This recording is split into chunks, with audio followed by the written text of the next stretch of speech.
un nouvel aspect, une nouvelle possibilité d'investissement, très à la mode, très utile, l'assurance vie. Nous avons parlé des produits financiers. Nous avons parlé, effectivement, de tout ce que l'on pouvait faire.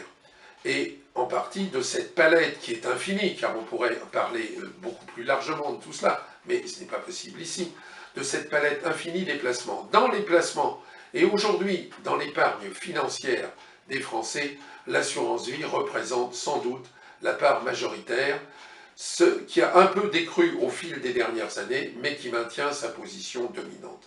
Pourquoi l'assurance vie? Assurance vie d'ailleurs que Pierre Desproges, qui fut en son temps vendeur d'assurance, qualifiait d'assurance mort. C'était une boutade et c'est assez maladroit. En réalité, l'assurance vie porte mal son nom, car la vie n'a rien à voir avec ça. C'est simplement, appelons-la, une assurance épargne, retraite, capitalisation.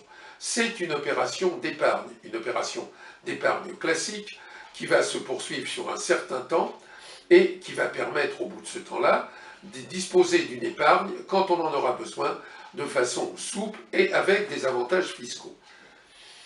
L'assurance vie, c'est donc un placement.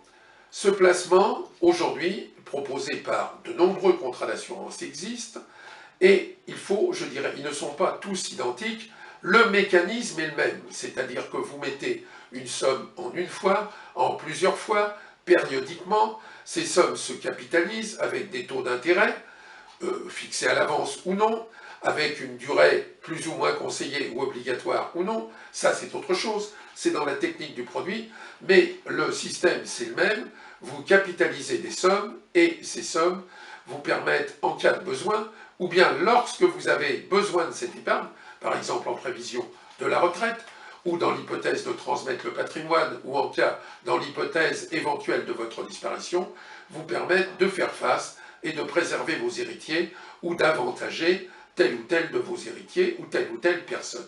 Pourquoi? Parce que l'assurance vie, et nous ne pouvons pas développer tout cela ici, mais est un véhicule qui présente de nombreux avantages fiscaux, sachant que la fiscalité ne doit pas être l'élément dominant du choix d'une assurance vie.